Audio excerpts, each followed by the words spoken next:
According to a defunct acquaintance of the Duchess of Sussex, Prince Harry's private confessions in Spare, which included information concerning his manhood and having lost his virginity, will have a more negative impact on Meghan Markle over they will on him.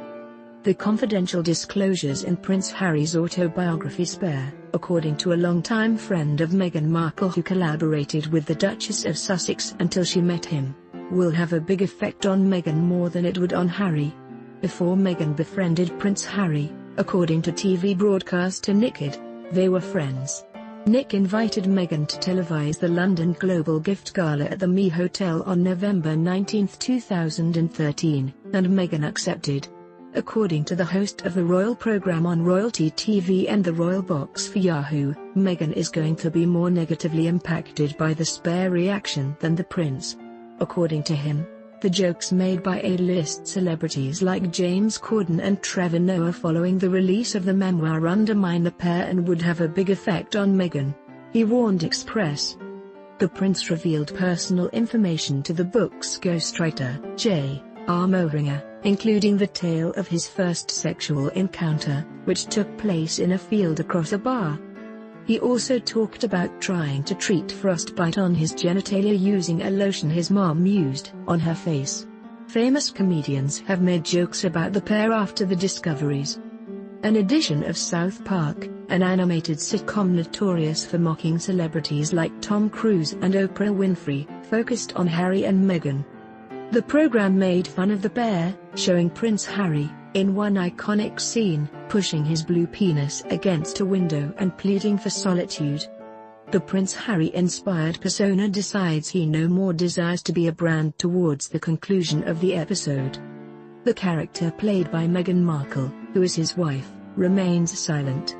The television presentation then shows Harry splitting his wife's head and screaming into it, with Meghan's figure seeming to be utterly lifeless due to the echo in Harry's voice. According to Nick, the book's more private disclosures were a big mistake and will have a greater detrimental impact on Meghan than her royal husband. I believe Harry's ghostwriter was excellent, and some of the words and sentences in the book make for a really captivating book, the author added. It's a really well-written, comprehensive book. Yet, I believe that when individuals do these things, they essentially spit out everything, with the expectation that much of it would be modified or eliminated. Because they were being paid so much, the publishers presumably wanted everything and weren't prepared to edit too much. There are portions of the memoir that we didn't really have to talk about, such as the one when he talks about the lady he lost his virginity to and his penis. I don't believe Harry and Meghan would have anticipated that somebody like Trevor Noah, for example, at the Grammys would be embarrassing them and using that tale, which is from the book, as a punchline for a joke, he continued. During the Grammy Awards earlier this month, host Trevor Noah cracked a joke on the famed scratching Todger chapter from Harry's book. James Corden, the presenter of The Late Late Show, is a 12-time Emmy nominee, and Trevor made the joke in reference to another well-known British product. He also serves as living proof that a man may relocate from London to Los Angeles without disclosing the existence of his frostbitten penis. James Corden has also cracked jokes about the book and Harry's account of his first experience with sex. On a field behind the bar, that's one of those things that's worse than the sum of its parts, he quipped on The Late Late Show. You supposedly lose your virginity in a tavern or a park. Not good in any case. Behind a bar, in a field? It is awful, isn't it? James Corden has even utilized it, and he had him on his bus, Nick emphasized.